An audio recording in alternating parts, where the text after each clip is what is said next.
Feliz jueves, 20 de agosto, tequilero jueves para el amanecer en la Ciudad de México, pero bueno, ya salió el sol, ya no está tan nublado y bueno, la tormenta con la que amaneció la ciudad pues ya pasó un poquito, amainó un poquito, pero bueno, esto es el marco de nuestro día de hoy, después, unas horas después de que se conocieran las 63 páginas de la denuncia que originalmente presentó el ex director general de Pemex ante la Fiscalía General de la República, Emilio Lozoya, y pues hubo varias reacciones, no solamente el día de ayer, en la madrugada casi, en las redes sociales, sino también el día de hoy en la conferencia matutina y por lo que veo también en las redes siguen algunas reacciones. Yo lo que quiero comentarles es que espero que este jueves sea un jueves intenso, feliz. Buenos días a quienes nos están viendo desde Ciudad Juárez, con Michelle González, Arturo Aguilar, buen día, a María Aurora Muciño, a Rocío Leal, gracias por estar aquí, a Guadalupe Pérez, un abrazo, a todas las amigas y amigos, Gerardo Floro, buenos días, Ana María Vázquez también, muy buenos días, querida Ana María. Tere Cuevas nos ve desde Querétaro, gracias. A mi hermano Gabriel, muchas gracias. La famosa egoteca de Lozoya, vaya que famosa, porque además ahora ya no solamente menciona a los senadores, o se conoce que menciona a los senadores que estuvieron en el periodo de la reforma energética de 2012 a 2015, a 6 senadores y a un diputado federal que era o que fue coordinador de la bancada, el señor Ricardo Anaya, que el día de ayer Ricardo Anaya en un video dijo que, bueno, que él es impreciso lo que declara el señor Lozoya porque en la fecha que él señala que le dieron 6 millones de pesos, él estaba de secretario general del PAN, pero no niega rotundamente haber recibido sobornos o haber extorsionado, porque también tenía una aspiración a ser no solamente gobernador de Querétaro, sino candidato presidencial. La egoteca de Lozoya, ya saben ustedes, ayer grabé un videoanálisis para sintetizar esas 63 páginas que el presidente de la República dijo el día de hoy que solo leyó hasta la página 20 y lo que le falta, porque lo más sustancioso de esta especie de novela negra de la corrupción mexicana está en las últimas páginas donde se menciona a Carlos Salinas de Gortari, la manera en que presiona y una casa, la casa presidencial en el Estado de México que estaba construyendo el constructor Armando Hinojosa Cantú, el compadre y constructor favorito de Enrique Peña Nieto, el mismo de la Casa Blanca. Muchas gracias a todas y ustedes y gracias a quienes también nos están mandando comentarios. Dice Cruz Eduardo, buen día mi estimado Genaro Villamil, ¿cómo ve la postura de los opositores? ¿Pura cortina de humo? Bueno, lo que tienen es una cortina de vergüenza, por lo menos deberían tener. De Ovidio, gracias. Alicia Yarto, buenos días. Ixla Power desde Atizapán. Dice Enrique, nos preocupa el tema del debido proceso. ¿Qué opinas? El debido proceso tiene que ver con la alteración, digamos, o la fabricación de pruebas o de elementos, como lo hicieron con el caso Florence Cassés, cuando fue un telemontaje. Aquí, hasta donde yo observo, la filtración que no fue admitida como de su autoría por la Fiscalía General de la República, pues no está haciendo ningún montaje. Está, a final de cuentas, aquí entra en juego el derecho a la información, pero creo que el debido proceso es el hecho de que se alteren o se construyan o se generen una serie de pruebas falsas. Esto también lo tendrían que opinar los jueces, pero no nos pongamos tampoco de esta manera puristas como se está poniendo el señor Felipe Calderón. El debido proceso se alteró desde el momento en que ellos también reaccionaron de antemano ante lo que se veía venir de la denuncia de Lozoya. Desde que él salió de España, recordemos, ya se habían filtrado en algunos medios cercanos a los panistas o a otros grupos políticos los nombres de estos legisladores que hoy se confirmaron, que son Ernesto Cordero, Francisco Domínguez, el actual gobernador de Querétaro, Tomás García Cabeza de Vaca, que es el gobernador de Tamaulipas, Lavalle, Lavalle Mauri, el ex secretario de la Función Pública, Salvador Vega Casillas, y bueno, también ahí se mencionó al gobernador actual de Puebla, Luis Miguel Barbosa, pero bueno, el propio Luis Miguel Barbosa dice que va a presentar una demanda por difamación y bueno, lo que comentó hoy el presidente, ellos tienen todo el derecho a deslindarse y a presentar las demandas por difamación que consideren pertinentes. Muchas gracias. Me preguntan del caso Aldama en Chiapas. No tengo yo la información, no fue tema de la mañanera, pero lo vamos a comentar apenas tengamos elementos. Teresa Bazán nos manda saludos, gracias. Bueno, vamos a la primera parte de la conferencia matutina del día de hoy. Desde Zacatecas fue el informe de seguridad pública al mes de mayo. También hablaron sobre el tema de la federalización educativa y otra serie de, pues de elementos que tienen que ver con asuntos laborales, incluso sobre el personal de salud. Pero lo fundamental fue el reporte que dieron cada uno de los mandos militares sobre la incidencia delictiva. Hay muy buenas noticias en el caso de la disminución muy acentuada en el caso de el robo a casa habitación, el secuestro, pero desgraciadamente el homicidio se elevó un poquito durante este mes. También la parte del feminicidio, uno de los delitos que está ofendiendo y generando indignación desde Tijuana hasta Yucatán, en toda la República, el feminicidio se ha incrementado, ha aumentado. Esta es parte de lo que se dijo en la conferencia matutina del día de hoy desde Zacatecas. El propio gobernador también admitió que ha sido un proceso también difícil, porque aunado a la crisis económica, la crisis sanitaria está presionando a la sociedad en general. José Rafael Ojeda Durán, secretario de la Marina, explicó que en lo que se refiere a la incidencia delictiva, el estado de Zacatecas se encuentra en el lugar 20 a nivel nacional. Los delitos más recurrentes son la extorsión, el homicidio doloso, el secuestro, el narcomenudeo, el feminicidio, la trata de personas, el robo de vehículo y el robo a transporte. Todos estos delitos tienen tendencia a la baja, con la excepción, como dije, del homicidio doloso y del feminicidio. El secretario de la Defensa, Luis Crescencio Sandoval, hizo un reporte de, en general, el despliegue de las fuerzas para combatir el crimen organizado, y hay varios datos importantes, como en el sentido de que más del 70% de los elementos, tanto combinados del Ejército, la Guardia Nacional, la Marina, se han puesto a disposición para distintos operativos. Esto es lo más importante que tenemos en el registro del reporte de seguridad pública que dieron a conocer hoy los altos mandos militares.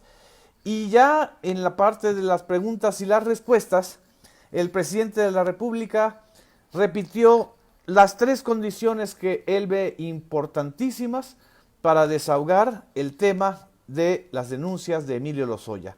En primer lugar, que haya derecho a la información, que se conozca hasta donde sea posible y lo más extenso posible los documentos, las imputaciones, la defensa a las imputaciones y una serie de circunstancias que están presentes en las denuncias que presentó el señor Emilio Lozoya en su documento ante la Fiscalía General de la República, que desgraciadamente todavía tiene que pasar una etapa muy lenta. Ojalá y la justicia fuera más expedita en estos casos, pero evidentemente tiene que pasar por un proceso en donde los imputados tienen que responder, ya sea personalmente o a través de sus abogados, y responder a lo que se está diciendo, sobre todo en el caso de los directamente señalados de haber recibido sobornos. Entonces es transparencia total y lo ve importante para el erario público que se devuelva lo robado. Dijo Andrés Manuel López Obrador que él está haciendo cuentas de lo que significa esta trama, no solamente de 10 millones de dólares de Odebrecht, porque el hilo conductor son los 10 millones de dólares que dijo el presidente de la empresa brasileña Odebrecht que le entregaron a Emilio Lozoya para sobornos.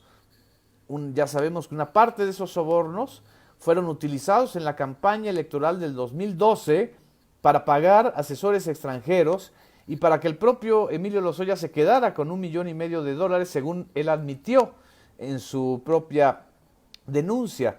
Pero otra parte de los sobornos fueron para amarrar los contratos de Tula, de la refinería de Tula, para darle continuidad al negocio de Etileno 21 que se armó durante la época de Felipe Calderón Hinojosa, ex secretario de Energía, ex presidente y muy interesado en la continuidad de ese negocio de Etileno 21. Y la otra parte de los sobornos tiene que ver con la aprobación de las reformas energéticas y fiscales y políticas, de las reformas estructurales de aquello que se llamó el Mexican Moment, con toda esta suerte de propaganda hacia la gestión de Enrique Peña Nieto en esa época. Esa transparencia se tiene que conocer, se debe ampliar lo más posible en el debate público y que además se devuelva eso que se robaron. No solamente los 10 millones de dólares, los 200 millones de dólares de sobreprecio en la construcción de Fertinal y que se destinó a AMSA.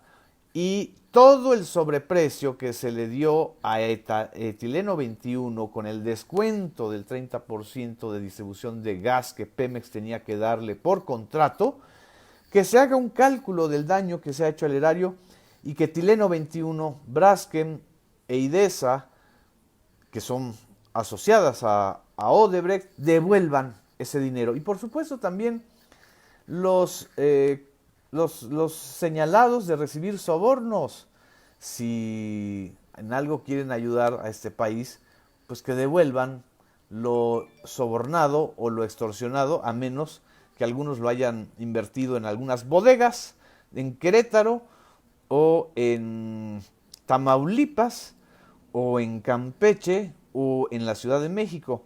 Incluso hay hasta una parte terrible de la denuncia de Emilio Lozoya, terrible por grotesca, terrible porque ya sabíamos los niveles a los que pueden llegar, donde relata que Javier Duarte, amigo, cómplice, chompiras de Enrique Peña Nieto, no solamente hace gala de la corrupción en la que el gobierno de Veracruz también entró con Odebrecht, sino le regala un Ferrari que supuestamente perteneció al expresidente López Mateos, se lo regala a Enrique Peña Nieto. Algo deberá decir Enrique Peña Nieto, pero por supuesto el que más tendría que decir y el que más tendría que devolverle al pueblo lo robado es el entonces secretario de Hacienda, luego canciller y hombre fuerte del gabinete de Peña, el señor Luis Videgaray, que aparece como el personaje más mencionado en las 63 páginas de la denuncia de Emilio Lozoya.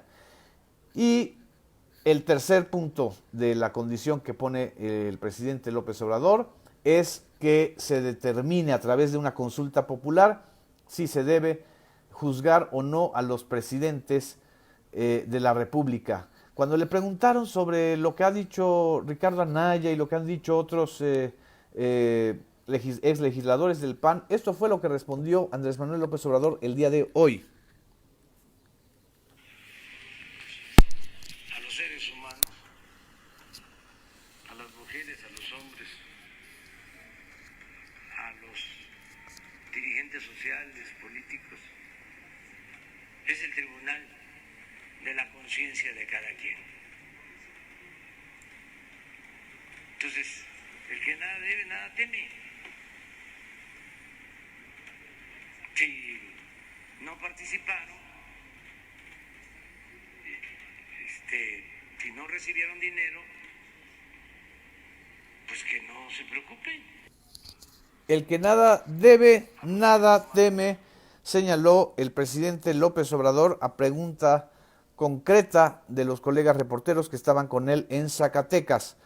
Pues también habló de que parte de lo que está denunciando Emilio Lozoya, de la valía o el morbo que tiene, es que lo está diciendo alguien que fue de adentro del círculo íntimo de corrupción y de cleptocracia, como aquí me quisieron recordar el título de el libro que escribí. Lo está diciendo alguien que estuvo en el centro de la cleptocracia, pero ya se conocía, ya se había denunciado, el propio López Obrador lo denunció en un video donde aparece detrás la planta de etileno 21, lo dijeron los propios morenistas, el propio López Obrador, en esta especie de batalla contra viento y marea, porque tenían comprados a los medios. Eso hay que decirlo claramente, y ahí da pistas Emilio Lozoya.